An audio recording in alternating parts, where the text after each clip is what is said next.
சென்னை அடையாற்றில் அமமுக பொதுச் செயலாளர் டிடிவி தினகரன் செய்தியாளர்களை சந்தித்து வருகிறார். அந்த காட்சிகளை பார்க்கலாம். பீகார் தேர்தல் முடிவு வந்திருக்கு. அதுல தமிழ்நாட்டில் ஏதாவது எதிர்பார்க்கலாமா? அதோட முடிவுகள் தமிழ்நாட்டில் ஏதாவது எதிரொலிக்கும் நினைக்கிறீங்களா?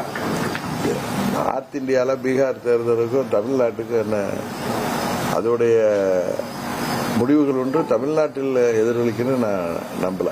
சார், முதலமைச்சர் அந்த தேர்தலை வச்சு தேர்தல் ஆணையம் மீது ஒரு நம்பகத்தன்மை போயிடுச்சு அப்படின்னு சொல்லி பாஜக வெற்றி பெற்றது. தேர்தல் ஆணையம் எப்படி இருந்தாலும் தமிழ்நாட்டில் நடப்பது திமுக ஆட்சி தான். அதனால இந்த SIR தமிழ்நாட்டை சேர்ந்த அலுவலர்கள் தான் அதை செயல்படுத்துகிறார்கள். எல்லா கட்சிகளும் ஒன்றிணைந்து அதை விஜிலண்டா சரியான முறையில் செய்யறப்ப தேர்தல் ஆணையமோ இல்ல வேற யாரோ என்ன செய்ய முடியுங்கிறது தான் என்னுடைய கருத்து.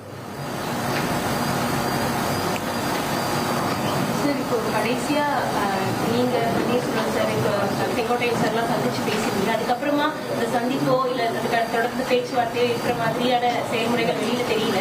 அடுத்த கட்டமா சசிகலா மேடம் சந்திக்கிறதோ இல்ல அடுத்து என்ன மாதிரியான நடைமுறைகள் எடுக்கிறதுக்கான வாய்ப்பு?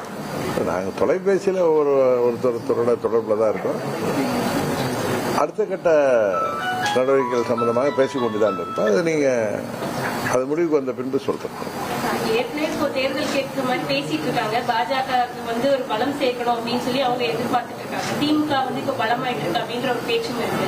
இப்படி இருக்கக்கூடிய நிலையில உங்களை சேர்த்துக்கிறதுக்கு உங்களுடைய தனி சின்னத்துல போட்டிட்டா சேர்த்துக்கிறதுக்கு வாய்ப்பு இருக்குன்னு சொல்றாங்க அப்படின்ற பேச்சும் அடிப்படை. யாரு சேர்த்துக்கிறது? அதாவது எடப்பாடி பழனிசாமி அவர்கள் அதிமுக சின்னத்துல இவங்களை சேர்த்துக்க முடியாது, தனி சின்னத்துல போட்டியிடுறதுனா இதெல்லாம் அப்படின்ற உங்க கேள்வியே தவறுமா. பழனிசாமியே முதலமைச்சரா ஏற்றுக்கொள்ள முடியாது அப்படிங்கிற காரணத்துக்காகத்தான் நாங்க அம்மா மக்கள் முன்னேற்ற கழகம் இந்த கட்சி ஆரம்பித்ததே பழனிசாமியின் துரோகத்துக்கு எதிராகத்தான். அதனால அவர் தலைமை ஏற்றுக்கொண்டு நாங்கள் செல்வதுங்கிற கேள்வியே கிடையாது.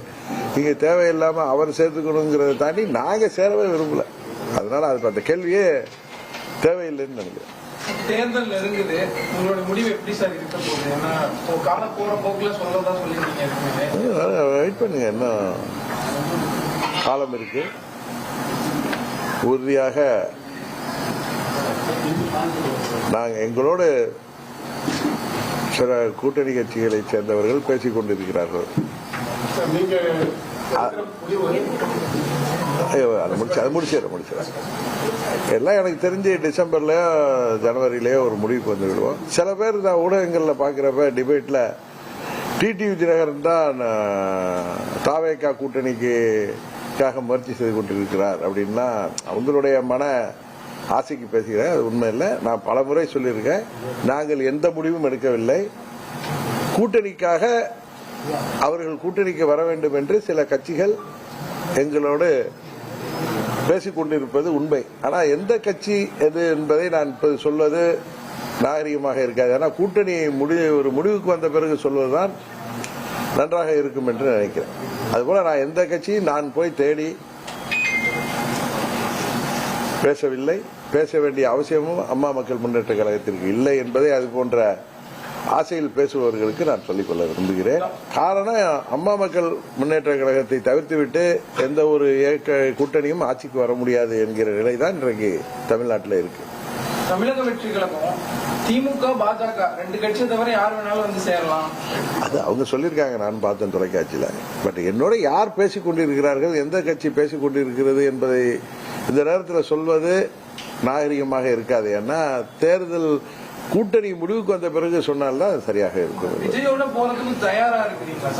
இல்ல, நான் எந்த முடிவுமே அம்மா மக்கள் முன்னேற்ற கழகம் இன்னும் எடுக்கல. எங்க தலைமை கழக நிர்வாகிகளோட, மாவட்ட செயலாளர்கள், மற்ற நிர்வாகிகளோட கலந்து பேசிதான் எந்த முடிவும் எடுக்கணும். இது இன்னும் அந்த முடிவுகளுக்கெல்லாம் நாங்க வருகிற அந்த ஸ்டேஜ் இன்னும் வரல. சரி, இப்போ ஏற்கனவே மக்கள் நல கூட்டணி அமைஞ்சது மாதிரி மூன்றாம் அணிக்கான இந்த பலமான அணிக்கான வாய்ப்பு இருக்குதா? அது 2016 தேர்தல் வேற, இது 26 தேர்தல் என்பது வேறு.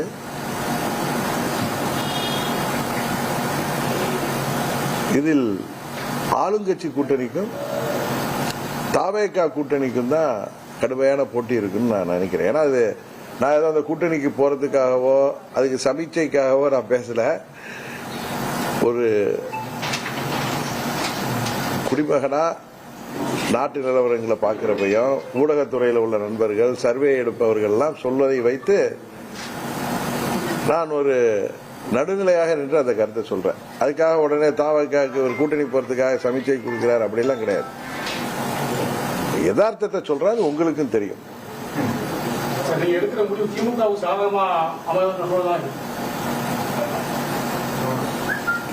எங்களை பொறுத்தவரை துரோகத்தை வீழ்த்த வேண்டும் என்பதுதான் எங்கள் நிலைப்பாடு. 21 தேர்தலிலே நாங்கள் சில முக்கியமான நபர்கள் கேட்டுக்கொண்டிருக்கிறாங்க. கூட்டணி அமையாது என்று தெரிந்தும் அவர்கள் மீது உள்ள மரியாதையில் வயதில் பெரியவர்கள் கேட்கிறார்களே என்று நான் அன்றைக்கு பேசுவதற்கு அனுமதித்தேன். காரணம், பழனிசாமி எங்களுக்கு துரோகம் செய்திருக்கிறார். எங்களை சந்திப்பதற்கே அவருக்கு உறுதியாக தயக்கம் இருக்கும். அதனால அவர் கட்சியோட சேர்ந்து போட்டியிடுவதற்கு வாய்ப்பே இல்லை என்பதை என்டிஏ கூட்டணியில் உள்ள கட்சிக்கு அங்க முக்கியமான தலைவர்களுக்கு நான் சொல்லியிருக்கிறேன். 21 இது நடக்காது என்று தெரிந்தும் அப்பொழுதுதான் என்னை டெல்லியை சேர்ந்தவர்கள் என்னை அணுகிய காரணத்தினால் அவர்களுக்கு மரியாதை கொடுக்க வேண்டும், அவர்கள் அனுபவத்திற்கு மரியாதை கொடுக்க வேண்டும் என்கிற காரணத்துக்காக எங்களுக்கு 40 தொகுதிகள் உங்கள் கூட்டணியில் ஒதுக்கப்பட்டால் வருகிறோம் என்று சொன்னேன். அந்த தேர்தலில் நான் போட்டியிடவில்லை என்றும் நான் சொன்னேன். அதற்காக நான் அன்று செல்வதாக இருந்தேனே, இன்றைய இல்லைன்னு கேட்பது தவறு. ஏன்னா என்னை சந்திப்பதற்கும் ஏற்றுக்கொள்வதற்கும் பழனிசாமிக்கு தயக்கம் இருக்கும். ஏன்னா எங்களுக்கு துரோகம் செய்திருக்கிறார். ஆனால் அவர் அந்த கூட்டணி அமையாது என்று தெரிந்தும் என்னை கேட்ட அனுபவஸ்தர்களுக்காக அவர்கள் வயதை காரணம் கொண்டு அவர்கள் அனுபவத்தை கண்டு நான் மரியாதை கொடுத்து சொன்னேன். அது அமையலைங்கிறது அமையாதுங்கிறது தெரிந்தோம். நாங்கள் தனியாக தான் போட்டுவிட்டோம். நாங்களும் தேமுதிகவும் நாங்கள் வெற்றி பெற முடியவில்லை. ஆனால் யார் ஆட்சிக்கு வரக்கூடாது, எந்த துரோகம் வென்றுவிடக்கூடாது என்று நினைத்தோமோ அது நடந்திருக்கிறது. இந்த முறையும் எங்களது முதல் இலக்கு துரோகம் தமிழ்நாட்டு அரசியலிலே, இந்திய அரசியலிலே யாராலும் நினைத்து பார்க்க முடியக்கூடாது வருங்காலத்தில்ங்கிறதுக்காகத்தான் அம்மா மக்கள் முன்னேற்ற கழகம் இந்த தேர்தலையும் சந்திக்க இருக்கிறது. தவிர்க்க முடியாத தம்ப்நெயில்ஸ், கலக்கலான கண்டென்ட்ஸ், சினிமாவும் சீரியஸ் பிரச்சனைகளும், பல வருடங்கள் இடைவெளி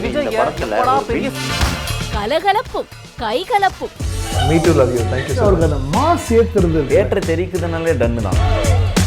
பிரேக்கே இல்லாமல் பிரேக்கிங் நியூஸ் சொல்லும் தந்தி டிவி ஆப். இன்ஸ்டா தலைமுறை வரை இறங்கி அடிக்கும் தந்தி டிவியின் டிஜிட்டல் எக்ஸ்க்ளூசிவ். அது தண்ணிக்குள்ள போகும்போது ஹேங் ஆயிடுச்சு. உங்களுக்கு விஜய் சார் எந்த அளவுக்கு ரொம்ப பிடிக்கும்? Of course, Malayalis are huge Vijay sir fans. ரெண்டு பேருமே ரொம்ப பிடிக்கும் எனக்கு. தந்தி டிவி ஆப்பை இலவசமா டவுன்லோட் செய்யுங்க. ஃபாலோ பண்ணுங்க, சப்ஸ்கிரைப் பண்ணுங்க, என்ஜாய் பண்ணுங்க.